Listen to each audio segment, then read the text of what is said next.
to the shop. I got a good one today. It's a 05 F-150, and it's got a problem with the 4x4 where they're going on the road in two-wheel drive. Everything's fine, and out of the blue, they'll go like this.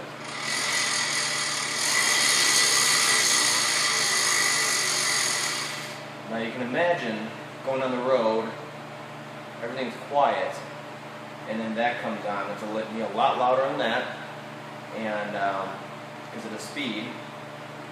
And what it is the integrated wheel ends, they get water in them, and when they get water in them, they can get a partial vacuum issue or disintegrate altogether, where the teeth are half meshing with the actual CV shaft. So you'll get that half engagement concern and the gear noise. Now what the issue stems all the way from up here at the firewall on the passenger side. There's a solenoid that applies vacuum. That vacuum, once the car started and the vacuum gets applied to that solenoid because the engine started, it sends it right out. And that releases these. Well, if it gets a partial vacuum, because of the water, it's going to do this noise. And what happens is the solenoid has no rain hat on it, so all the water from the cowl up there and the wipers comes down, soaks it, comes in through the top where there's like a vent part up there.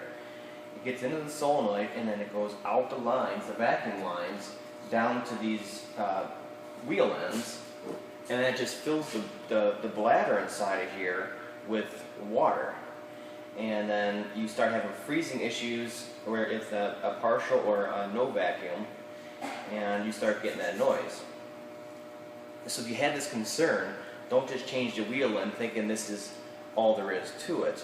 This has been damaged because of that solenoid.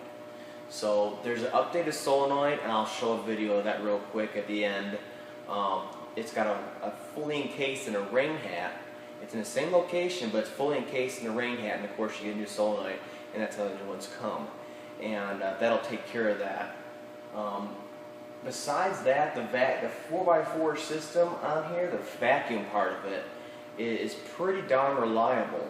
The lines don't really have a cracking issue. The 09 on up, they changed the vacuum lines where they run from this side to go to the driver's side. They put it on the front side of the cross member in the frame there, and then debris hits it and it chops the line.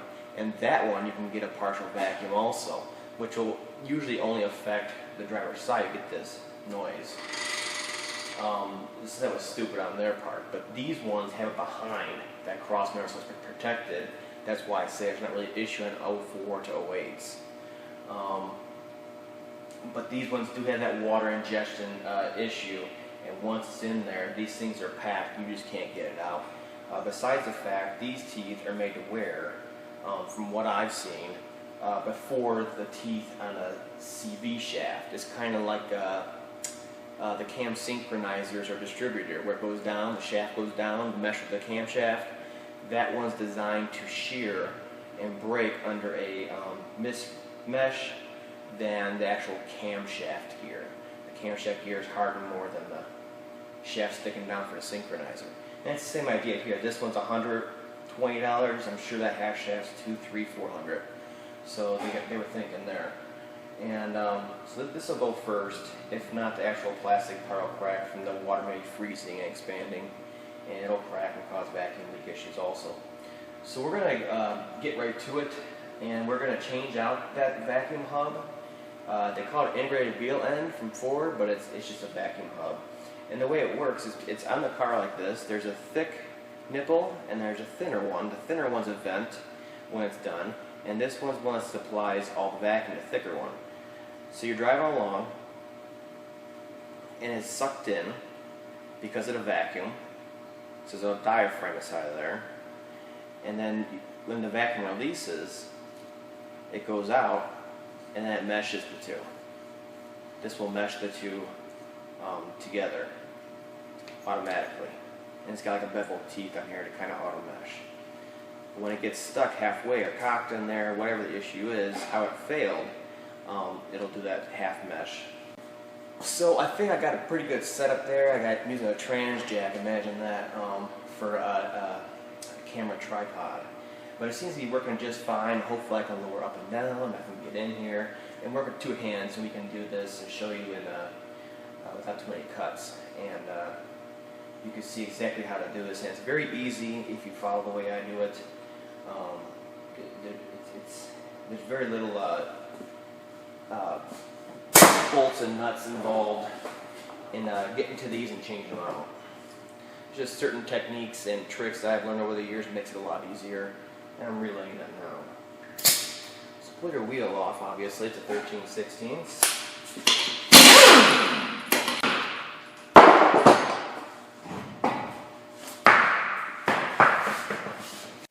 Okay, so we got our wheel off. Before we go any further, we want to spray this stud sticking out for your upper ball joint, and this one sticking up for the outer tie rod end with some rust penetrant on actual threads themselves. We're just trying to break that up a little bit, and I use a wire brush on the threads. What's going to happen is we're going to be pulling this out, especially if you don't have air tools, and you're going down, and then all of a sudden it starts spinning, and that's a nightmare. And then you got to try to hold this, and this hex part rounds out. It's just better to get it off. And this is a lot better going back in too, if these threads are clean from debris and all that stuff. So I give them a cleaning with a wire brush and rust penetrant, and then we can do other stuff in the meantime. This vacuum hose, it's a combination of vacuum and vent hose that sticks in that nipple in the back, the one I showed you on the wheel end. Just pulls off, put it to the side. And then there's the little dust cap right here. Without damaging it, we need to get it off. What I do is use a flat plate screwdriver, tap a little bit on this side, and then tap a little bit on this side, and then you just keep working it. You pry off right here on each side. It's a little press fit, and this way you can get back on it without any damage. Okay, since the cap is off, we can pull this nut off. It's a 13mm. It's on there, you know, pretty loose. Put that to the side. Now, hopefully you can see this. We're going to start taking these off. I'm going to show you how to get them off without any special press tools, and we're not going to damage anything. This knuckle is so strong. I don't know what kind of steel they use, but believe me, they're tossing around. When it comes to the strength of the knuckle, it's kind of carrying all the weight. So we're going to pull this one off first. We have a better access to that one. Let's pull this off to 13/16.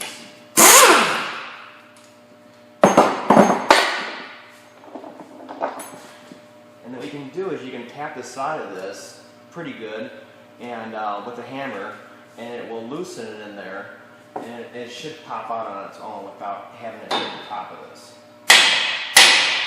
Like so. And no, I did not loosen that before the video. And if you think that's a hack job way of doing it, look at some Ford workshop manuals, and you'll see they say the same thing.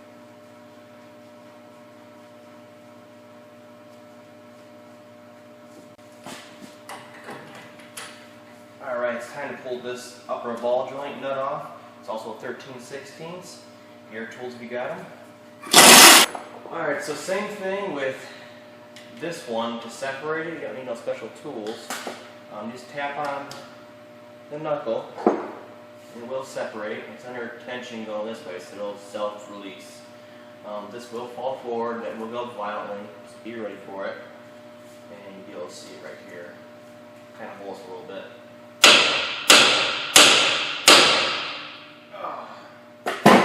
Like so. Okay, so I got you over here deep in the action, and we're all loosened from the top and the outer tie rod end. What you're going to do is pick this up a little bit, get it straight. It's a little heavy. And you're going to grab the shaft and pull it out like that. Then you can release it again, and it can rest.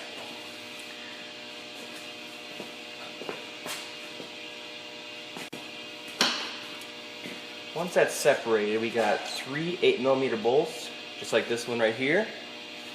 There's one here at the top and on the other side. There's only 3 of them. Pull those out.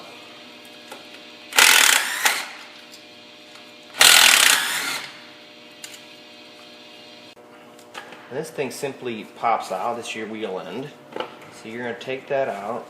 They fall right out. They're never stuck. And then you're going to put both these back together again. Here. The whole thing together.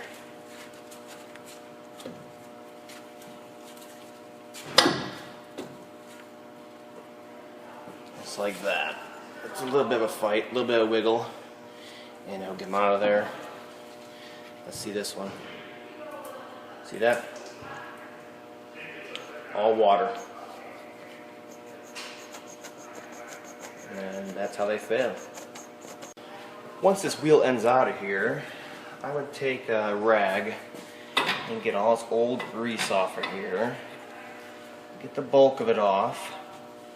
And then use brake clean to really clean it up.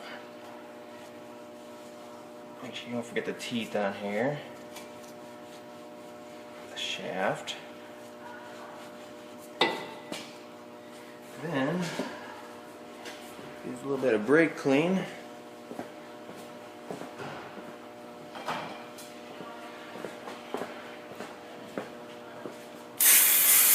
little bit of brake clean on the rag, a new rag.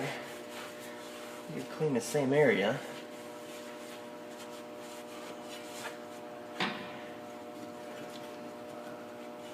Now right here, you can probably see it, and in here it's maybe blue.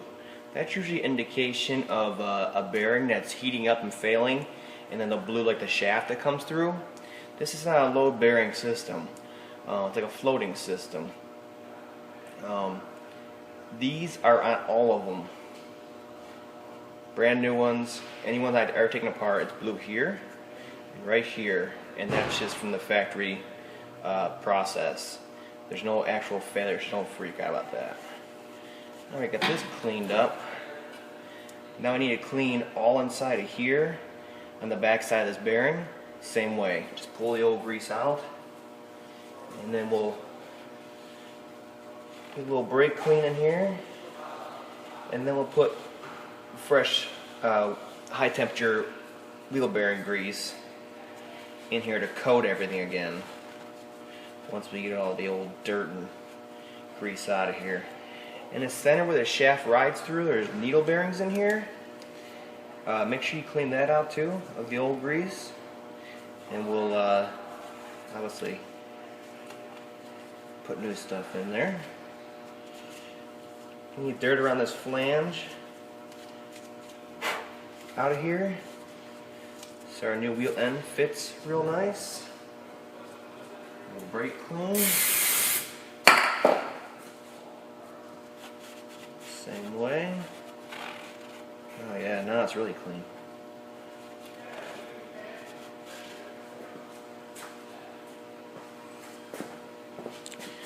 I'll bring you over there so you can see what I'm seeing.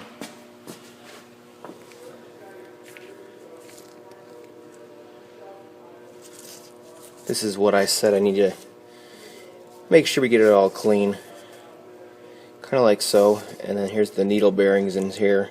We're going to apply a light coat of grease around here on the on the needle bearings, obviously. And then we're going to put a light coat on the teeth here and the shaft. And then otherwise, all the rest of the grease is supplied by the new wheel end. There's plenty of grease in there otherwise. Some grease in there.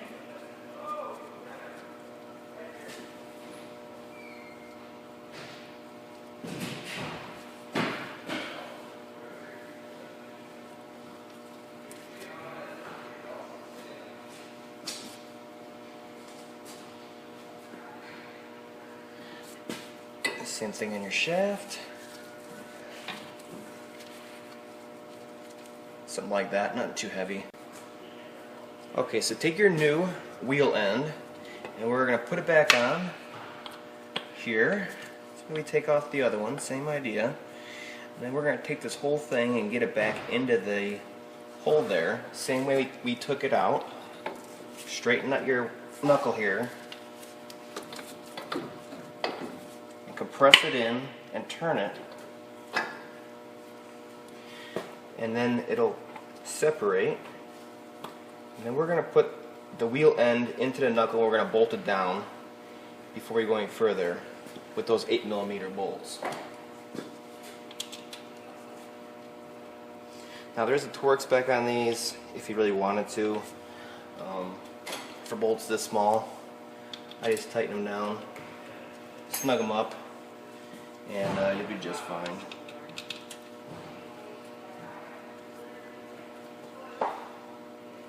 Just make sure you put them in by hand at first so you don't cross thread them. Alright, so at this point, the Ford instructions have you pull vacuum on here to suck it in. It's not necessary. If you do it my way, you're never going to damage it, and it's going to go in a lot easier. What you're going to do is straighten it out,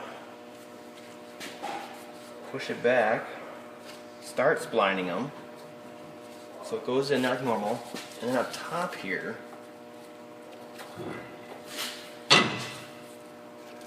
yes, it is hard. You're going to get this nut started up here, upper ball joint, so holds it in place. Straighten it out, and then what you're going to do is you're going to turn your hub until it locks in. You see where it's not locked in? You're going to keep working this in until they spline. So remember, we're in the release position right now, so they should be fully splined. That's what they don't want you to do, is suck in this nut down and then they're not splined. So what we're going to do is this, and keep pushing it in until you can see, obviously, we're turning the half shaft now. Now it's safe to tighten this 13mm nut.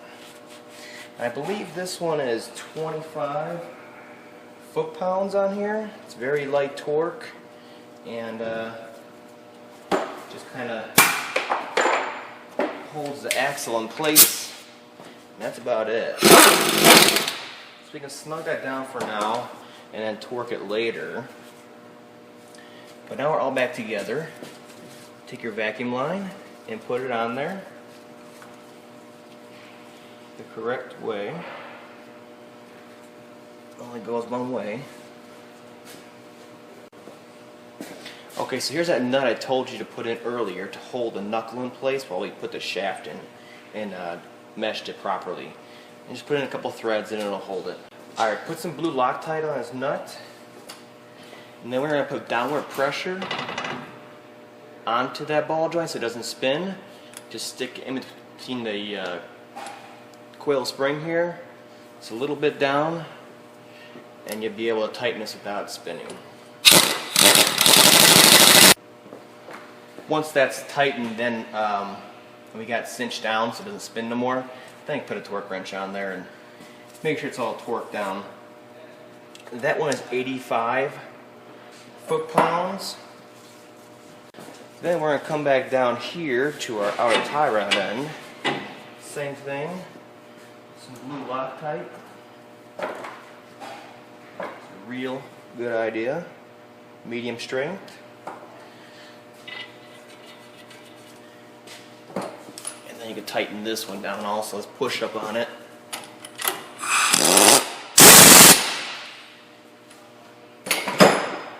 This one's 111 foot-pounds of torque.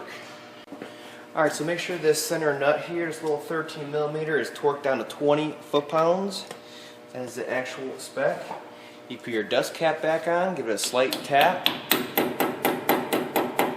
Hear a difference in noise, you know you're fully inserted.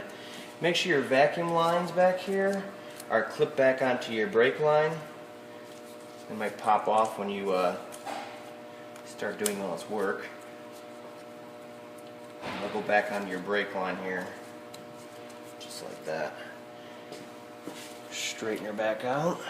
Do a double check of all your points that you took apart, and your 3 bolts back here. Make sure it still spins, and that it actually spins the half shaft, because we got no vacuum right now, obviously. Should be fully engaged. And then we can put our wheel back on. And the torque spec on these is 150 foot-pounds.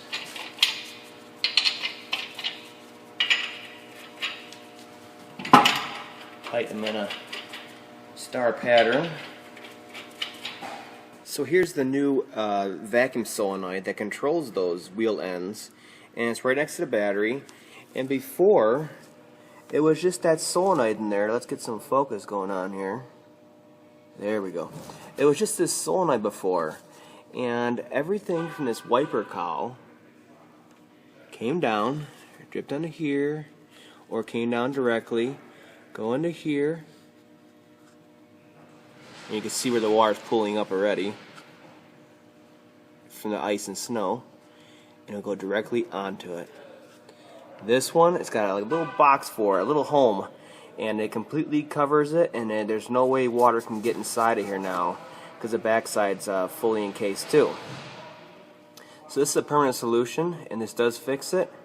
If yours does not have this, I suggest you get it on there before your wheel ends do get damaged. Okay, so as you have seen, it really is that simple to